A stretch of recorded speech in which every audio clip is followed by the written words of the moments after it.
Ijang jabuka diungbra thangyaba langka thangyaba road. Ante ijang jabka flong. Toha ang dong Gunjung View point ha.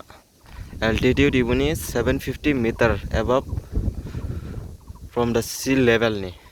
Dimahaso tourism. There are drinking alcohol in the area is provided penalty 500. Ode nai ibu ke slam ya ba. Ham chining laukai ke slam ba.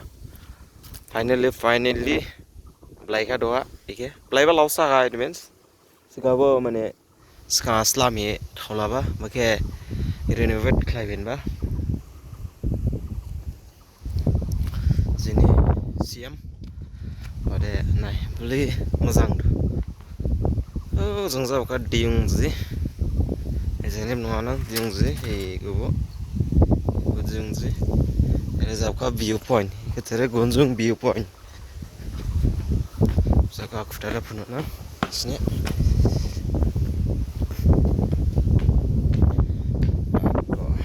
Lego era songdara nai photo jaga brand ke al jabe jene nolai dong nolai bomo bo kena srilanka serbala tar sele comment lai ore he jene o park slam dara ding do ore ora hajo eba japka feel jaw balai jadu Gunjung feel jene park ore he paragliding bo jabas ka phuno nang bo jaga ke ko bo ebo paragliding ibu jang ke bo toa Islam ba paragliding ke bo this year ajudi ma festival Islam mat sera paragliding climate ke bo japun pia ha weather ame bandara jang bar ame bandara jang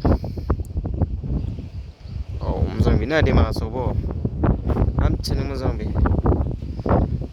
asa ma de boning top se mjang ba kam nya de bo silong lai ning di ma so bo na sam pa bar ma kaim ba sa klai jane nolai kablai do jane ne omrong so jane kse dangane Meghalaya am chin mazang de ibo hading butuna Himalayan bang phai go Meghalaya jada thang do oba jini odi maso district ke bo mailang do am chin mazang be jin di maso ba jare karona luts kane video de samre khai running video juthai ये video के नहीं बने next video हा मैले फिर बनाऊंगा नहीं